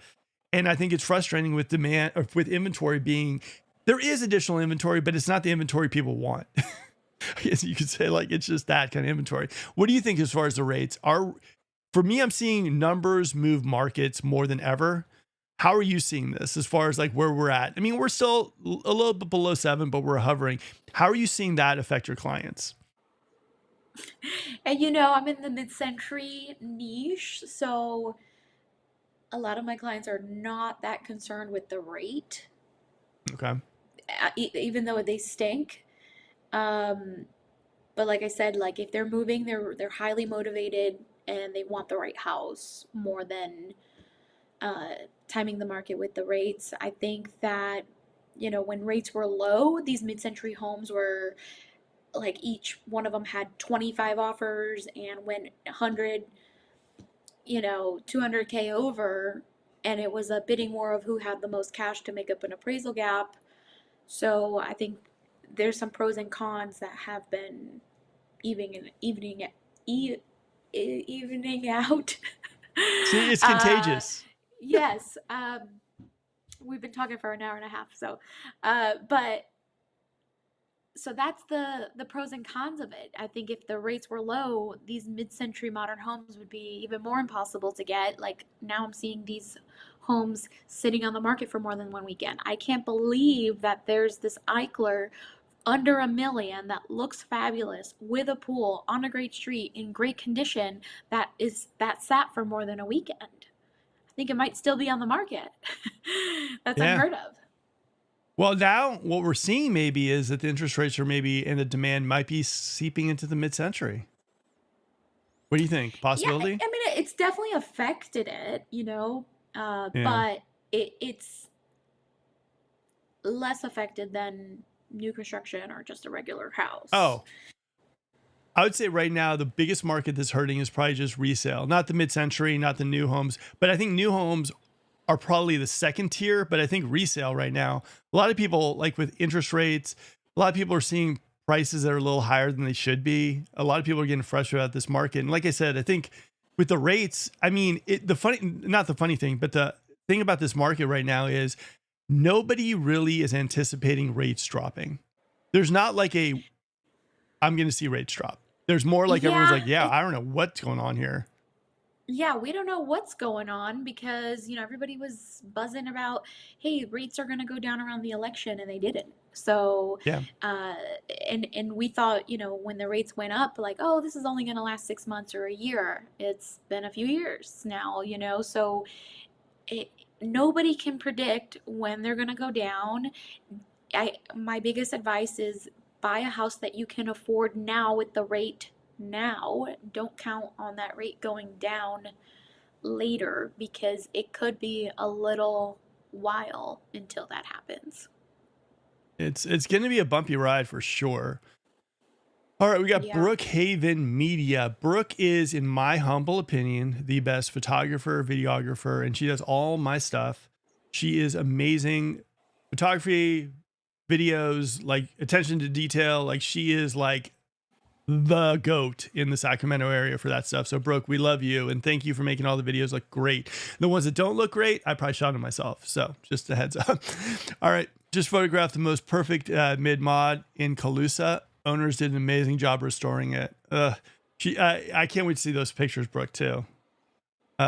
Brooke's awesome, and she loves mid-century modern. We actually filmed this one house a little while ago, and it was in El Dorado Hills. Oh, it was a gorgeous house. She has the best projects. Okay, we got this one's for you. I'm from Boston too, but I live in the Bay Area now, currently on the process of buying a home in West Roseville. What do you think? Okay, so like, would you say that in Sacramento, do you miss Boston at all? Do you miss anything? Or are you just like, I love Sacramento. Sacramento's my spot. Don't miss Boston. I mean, it's cute in the summer. It's nice, but it's expensive there too, and it's really cold. And I like California. All right. All right. Well, California likes you. How's that? All right. Tyra says Sacramento better than Bay Area, hands down. Yeah, I think so too. I mean, and like I said, you're talking to someone who grew up in the Bay Area and everything too. I just have no urge to move back or anything. It just feels like a treadmill over there. The energy is very much like, it just feels like aggressive, I guess you could say. There's just a lot, and it's keeping up with the Joneses. It's definitely not my thing. I think if you guys are looking for something slower paced, relaxed and everything too, like Sacramento is so good that way. Really, like you can enjoy things. I don't know what it is. I just enjoy things. I know my neighbors, bike rides. I just can't say enough good things about Sacramento. All right. I agree with you, Mark. San Jose, LA refugee. I know you're here. We love it here. Sacramento's awesome, guys. And if you haven't discovered Sacramento, give myself a call, give Gabby a call. If you like mid mods, hopefully you do, and you're watching this video, like Gabby's website. We'll put all the stuff in the info in the video as well too, so you can take a look at that. All right, Clinton says, I agree. Sacramento is an adult choice for hitting. I gotta learn how to speak. Gabby, you hit it. You ping ponged it back to me. Sound it out. I agree. Sacramento is the adult choice for hitting the rise in most topics. I love Sacramento. Me too. Love Sacramento. I'm not going anywhere anytime soon. I love Sacramento. It's a great, diverse, wonderful option in California where you don't want a world-class city or cost. Yeah. I think Sacramento is the greatest spot. Nicest people in Cali. What's that? Where do they say there's only two people who live in California and people who want to live in? No, I'm joking. Just joking. Quoting the Greek movie, Big Fat Greek Wedding. My wife's Greek, so my daughter, who is Greek and I'm not Greek, always looks at me and always says, "There's two type of people in the world: those that are Greek and those that wish they were Greek." And she always looks at me. So, inside joke. All right, we got Stan. The market is so weird right now. I just sold my house in Roseville last week with multiple offers at $26K over asking. Was so worried that buyers would back out due to some of the stories I'm hearing. Yeah, it's a crazy market. We're seeing more people fall out of contract than ever before. What do you think about that, Gabby? It's hot and cold. You know, sometimes I'm surprised the homes that get multiple offers and then the ones that don't. And it's just the big game of musical chairs. And we'll see, you know, when the buyers are sitting. I think all you can do is position yourself the best that you can with a good team, good marketing, good photos of your listing, price it fairly, and you know, be ready to negotiate too. I think the days of having, you know, no contingencies are very rare now. You know, in the pandemic market, you know, it was like everybody was removing all their contingencies just to get a house and get it over with. But now, you know, people are negotiating a lot more. Yeah. I also think right now, here's the thing. I've seen like the Bay Area, LA, other markets are very strong with social media, marketing, those type of concepts. Sacramento is very not that way. There are certain realtors like Gabby, myself, like there's realtors who do this in Sacramento. I'm not saying no one does this, but there are realtors who do this. But I do think that a lot of people in Sacramento don't realize the fact that there's so many people from other areas that want to move into Sacramento. A lot of people work with the neighborhood specialist who you know, oh, we'll find you a buyer. It'll probably be your neighbor. It won't be your neighbor. I mean, it's not that type of market in Sacramento. We're seeing a lot of people come into Sacramento. And so like the idea of using social media, videos, talking to realtors and getting out there and hustling, like that is such a key component to getting a house out there. The reason why, and maybe not, but I think so, the reason why Gabby's house flew is because she got every single person on social media to do videos of the house, posted it, was active, called everyone, responsive and everything too. Like that's the added stuff that I don't really see that many listing agents do in the Sacramento area. I think a lot of people are the old school realtor, post on the ground, bake the great open house cookies, flyer the neighborhood to flyers, and that's it. But I think that if we see other markets like the Bay Area, other markets that use their social media and the video platforms very, very well, you're going to see more eyeballs on your property. That I think that that's one of the key components that we're missing here in Sacramento. What do you think? Totally agree. I think gone are the days of a realtor that just throws your house up in the MLS and prays for a miracle the first weekend. You know, I think you really want a realtor that's going to be proactive and get your listing in front of the most eyes nowadays, so you can have multiple offers. That listing that we've been talking about, my really successful one, the buyer found it through my social media, you know, and they had their own agent, but they found it on my social media, and that person probably wouldn't have seen it by just browsing the Redfin that weekend, because these come and go so quickly, and it's, you know, you got to dig through all the other listings. And you got to just show up for your clients, you know, like the idea that like Yeah. I've been running into so many people who are like, because the market we're in right now where things are sitting on the market, I've run into a bunch of people who are like, yeah, for the first 2 weeks, my realtor was all over the place. And now they're like on. And I think in this market, what you're noticing is aggressive pricing is great, but you just need to play and you need to show up and you need to keep marketing, and go. So I think that that's one of the things that, like, you know, hopefully a lot of realtors right now are getting the fact that they can't list for just whatever, and they have to do aggressive pricing and they have to do videos, marketing, and all that stuff. My buddy Jacqueline Nance, the one who just was selling that, called me up. Do you want to do a video of the house? I was like, yeah, sure, let's do it. And I went and did a video of the house. Like, it only takes one phone call, but there's so many realtors out there that want to double end or feel very protective of their listing and everything too. And I'm like, your point is to sell the house for as much as humanly possible. Like, why wouldn't you want extra exposure on your listing? And like when I called you, you're like, yep, have fun. You're booked. You're good. I got other people coming in to video it too. I was like, yes, you get it. It's awesome. Yeah, I think that this is kind of like the future of real estate is having a social media following, collabing with other agents, and just getting other people to come make videos too. And we're helping each other out, but this could potentially be a service that you have to pay people for their time too, as part of marketing costs, you know?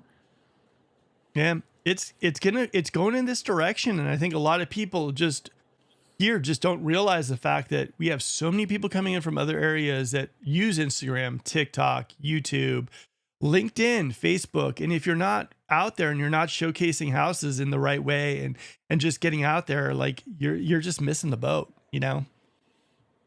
All Agreed. right, we got Stan. Invest a little in curb appeal if you are planning on selling that house you sold. We'll go back to that house again. Beautiful curb appeal. That nice big mirror ball in front. I was like, that's just awesome. I'm a big believer in the curb appeal because that cover photo, you know, it's like online dating. You're going to swipe right through it if that cover photo is not looking good. So having good photography, but also good landscaping, cleaning things up, and just looking nice.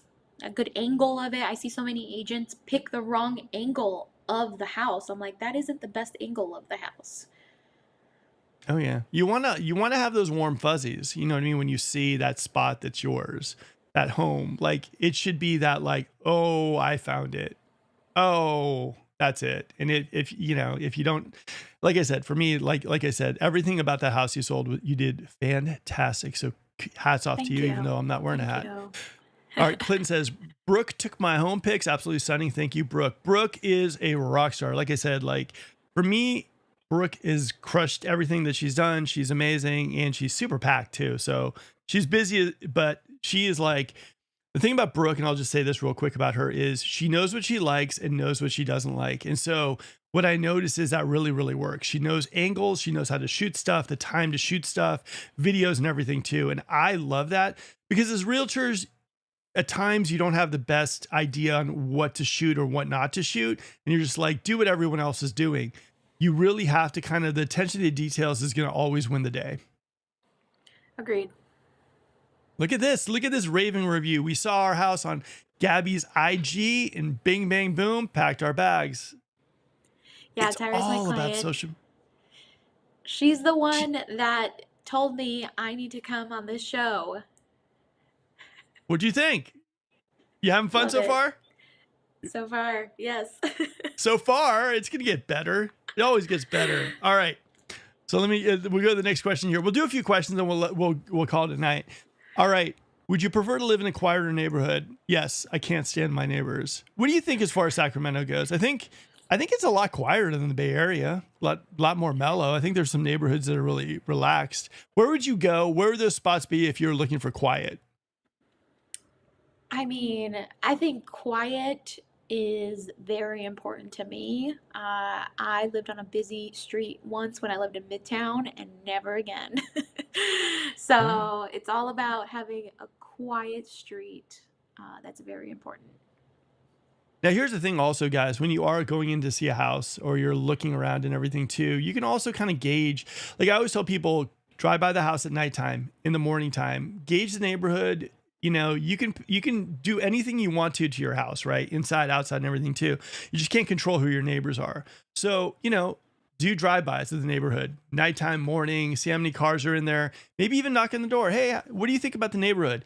Feel out the people because this is where you're going to live and this is a huge investment. So hopefully Agreed. And everyone you out can't there, move the house. no, you can't. It'd be awesome if you could. Maybe in the future. Never know. Container houses. All right, so this is the community up in Folsom, the Shawwood. Absolutely beautiful homes. My dream home is with the next gen suite. Have you seen any mid-centuries with next gen suites or that kind of more ADUs? I'm guessing, but have you seen any of them like that? I don't even know what a Gen Suite is. Tell me more. Okay, so you walk in the house and there's two doors.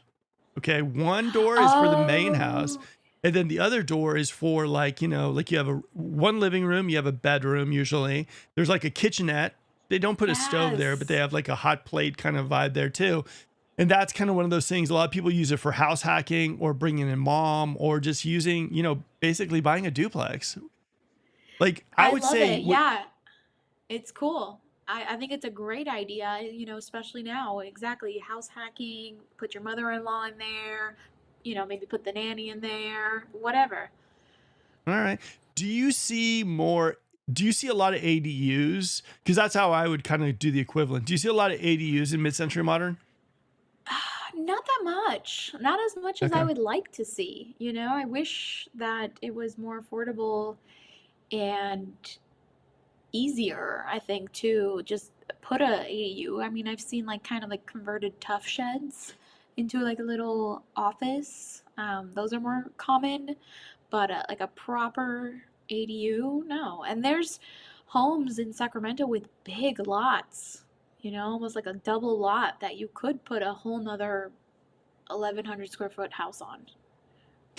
You know that that house that you just sold, like I was looking at the other side of the pool and I was like, if you could put like those Palm Springs pool house on the other side, I was like, oh, that would be just so You could nice. fit another house on that lot. It was huge. It was like half acre.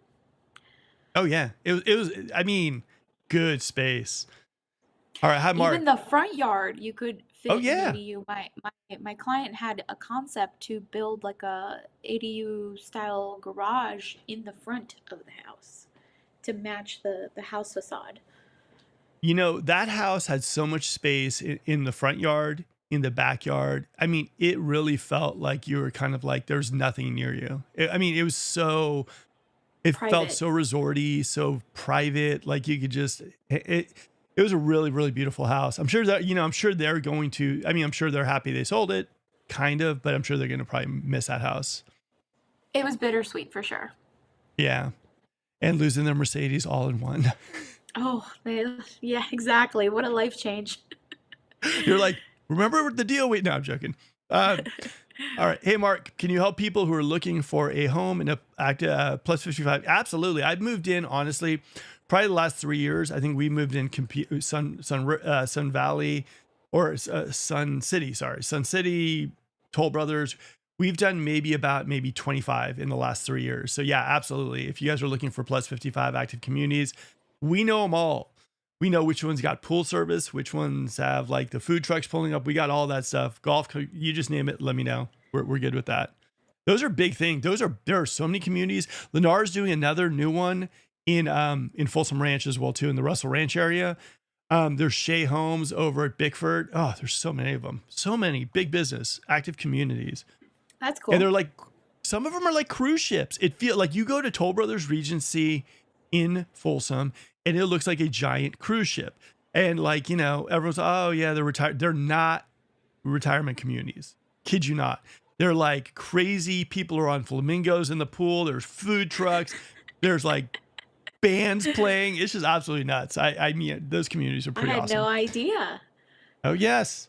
Oh yeah, they are nut. If you ever in Folsom Ranch and you're looking around, go to Toll Brothers Regency and look at the pool. It will totally give you like resort vibes, completely resort. So good. Or if you go to Taylor Morrison, Turkey Creek, same thing. And they're building more of these like epic kind of like, it's just really, really, it's a really good market here in Sacramento. All right. Game changer, Sacramento versus Elk Grove. Which city is better? I live in Bradshaw near Sheldon. The road is super busy all the time. Any idea if traffic will decrease? I'm also looking for a home in Sheldon Woods. How's the traffic on Grant Line? I think the Sheldon Woods, Sheldon Estates area is really, really nice. I think that when we have the connector fully in place, I think traffic's going to be a little lighter. Bradshaw's brutal though. I tell you that. Bradshaw is like one of my worst streets. My streets go Sunrise, Sierra, Bradshaw. Not big fan of Bradshaw. How about you? What do you think about that? Traffic, is it decreasing or increasing? I feel like, people are being forced to go back to the office more and more, especially like state workers. So I think traffic is only going to get worse. Yeah, I mean, also with all those new homes being built, strategically they're like all over Sacramento. So you got like 30,000 in Folsom, 30,000 Elk Grove, West Roseville, True. Lincoln, West Sacramento. I mean, it just makes More all this. people. Yeah, more people, more traffic, and they're not building more highways. I know no one's moving out of their mid centuries, so everyone's staying. It's true. All right. Would you recommend moving to Sacramento to others? 67% said yes. 101 votes. 33% said no. What would you do? Like for me, I can't talk. I'm like, when it comes to Sacramento, like I go off. Like I love this place. Like, what do you think? I think for the United States is as good as it gets. It's California and it's an affordable city in California if you're looking to buy. So, yeah, I think I would definitely recommend Sacramento. All right. And guys, if you guys are enjoying this live broadcast that we're doing for you, hour and a half, we're going longer than an hour and a half, guys, please smash that like button. I'd really appreciate it. And also, like any questions you got, we're here for you. And like I said, one of the things about Gabby that I absolutely love is same about myself is like we are like active realtors. We're not just like people who do videos and go away. We're like boots on the ground, driving around, talking to clients all day long. So what you'll get from us like tonight specifically is the idea that we have our pulse to what's happening in the real estate market here. So any questions you have regarding the market, buying or selling, it doesn't just have to be mid-century. It can be anything about the market. We'll let you know because we probably had conversations like that probably today, yesterday, the day before, and probably all through the weekend. So guys, this is where you get a pulse on how the market is, this show. All right. Would you prefer to live in a quieter neighborhood? Yes. 90% said yes. I'm thinking Sacramento's suburbish. I don't know if I don't know. I lived on Nob Hill, cable cars cruising through, people yelling and screaming all night long. This is I don't see it being loud. Maybe Midtown, maybe downtown. What do you think? Yeah, like if you like to go out and all of that and you want to live in Midtown and you like it loud, go for it, but not for me. I'm at a point where I want it as quiet as possible. Just want to hear nature sounds. Really, for me, it's Netflix. That's it. That's my nighttime. Netflix, good meal. Same. I'm good. All right.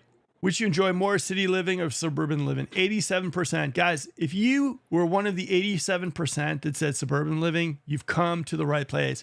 Sacramento, other than maybe some areas, maybe like Midtown, downtown, Sacramento, like Elk Grove, Roseville, everything, we're kind of a giant suburb. That's how I look at it. Like it's not hustle and bustle and running around. We're suburban living, family friendly environment, like a lot of fun things to do, bicycle riding, hiking, kayaking, you name it. Like that's what Sacramento is kind of all about.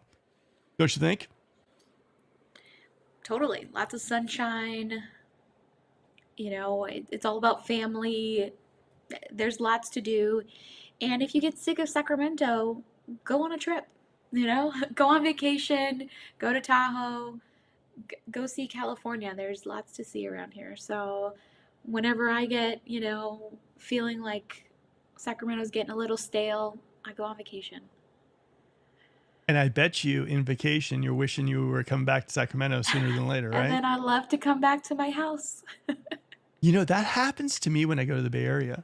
Sometimes I'll go to the Bay Area, Walnut Creek or whatever to visit my brother. And like I'm driving there, I'm like, oh, it'll be good to get out of, I get out of the car. It's not really cooler weather. And I'm just like, the traffic's brutal. And I'm like, I just want to get back to Sacramento. I don't know. That is how I feel when I go to the Bay Area. And then I'm worried that, somebody might smash my car if I park it in the wrong spot, that kind of thing. So I don't feel worried about my car here in Sac. And then you get a bunch of fast track notices in the mail and you're like, oh yeah, that's right. Forgot about that. Yeah, Toll here, toll everything's there. so much more expensive over there, food and the fast track, parking. Yeah. Oh yeah. Oh yeah. The money just flies out of the wallet and you're like, oh man, I really wish I was home. Okay. Sacramento exposed. We have multiple casinos and resorts as well too. Yeah, I mean, there's so much stuff to do here as well too. Like Thunder Valley, we got concerts all the time, Golden One stuff. Sacramento, like there are a lot of things here to do. There's Sky River Casino as well too. I mean, it's just if you look for it, you're probably gonna find it in Sacramento. I mean, if like whatever your jam is, you'll find it here in Sacramento. It's not gonna be maybe as abundant, but you'll find it here in Sacramento. Don't you agree? Totally. Like there's concerts, big names come here.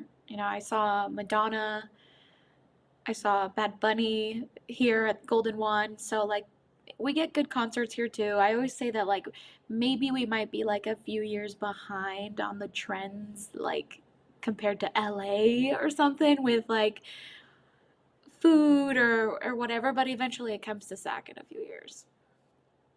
All right. Who wins? Sacramento, Oakland. 95% said Sacramento. Thank you.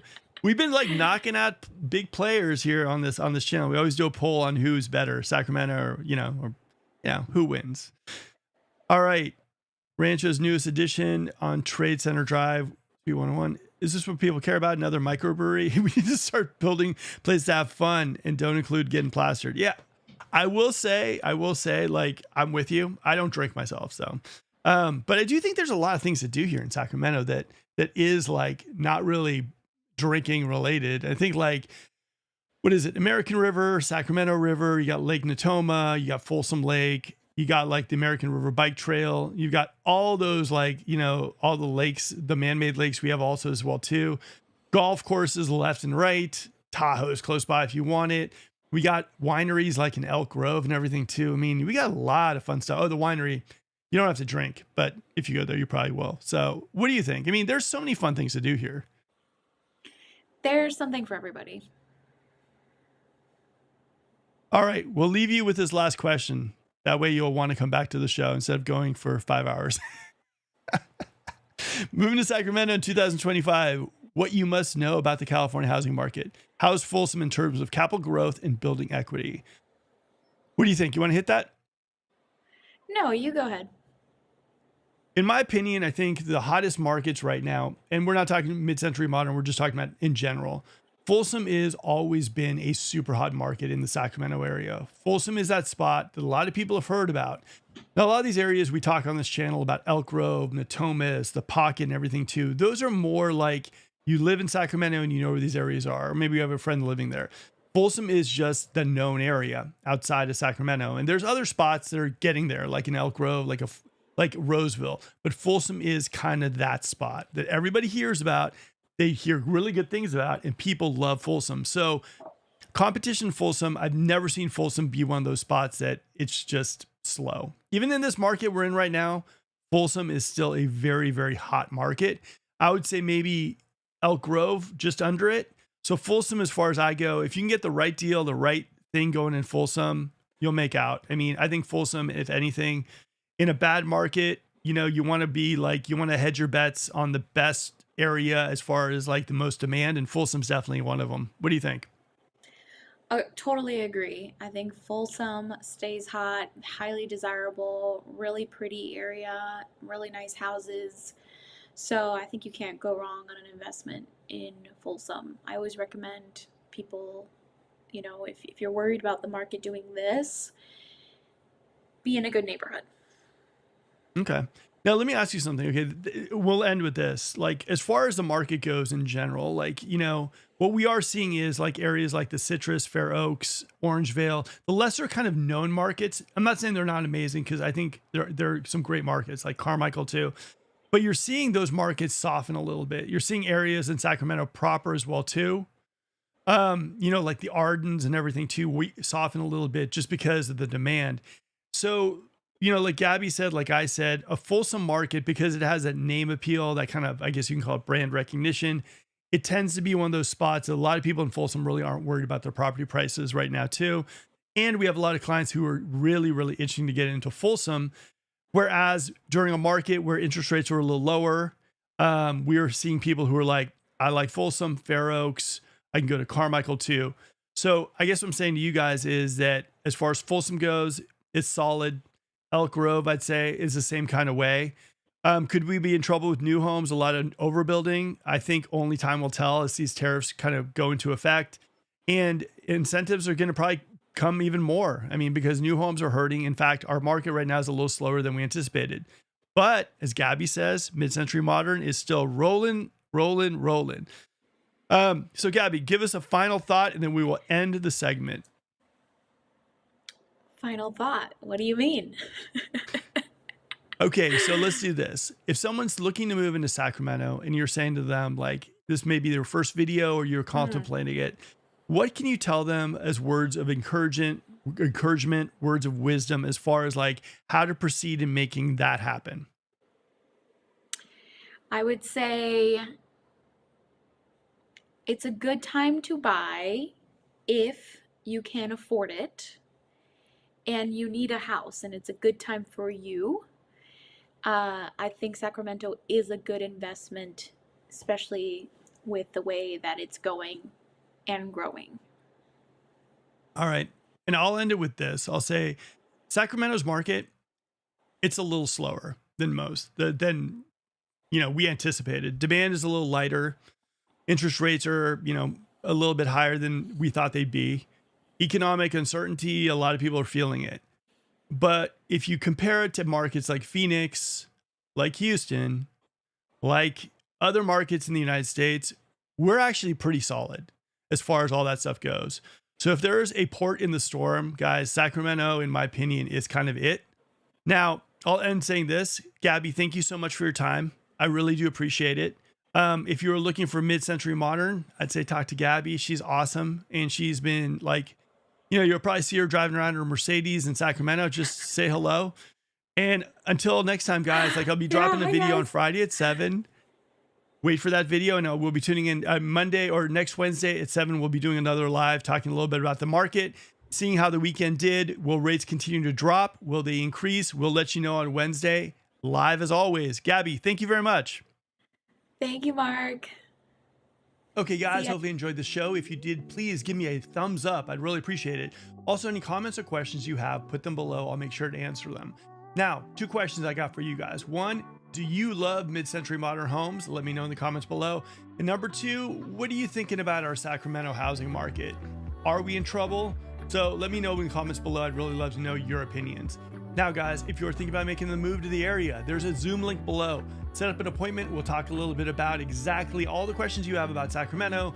We'll set up a nice tour. We'll talk about timelines, all that kind of fun stuff. Zoom link below. Now, if you're someone looking to sell your home in the Sacramento area, guys, we've been selling homes left and right on YouTube, and we'd love to work with you. So reach out to my team. We'll talk to you a little bit about marketing strategies and how important it is to have good social media in this day and age. One last thing, guys, before I go, there's a playlist right over there of other videos I've done for you to get you educated on the area. Those lives are crucial to you finding an amazing spot and knowing a little bit more about the Sacramento market. Click on those videos. You'll thank me later. All right, guys, until next video, this is Mark. Have a good one. And don't forget, like the video and also tune in next Wednesday for our 7 p.m. live. And we always drop a new video every Friday at 7 p.m. as well. Talk to you soon.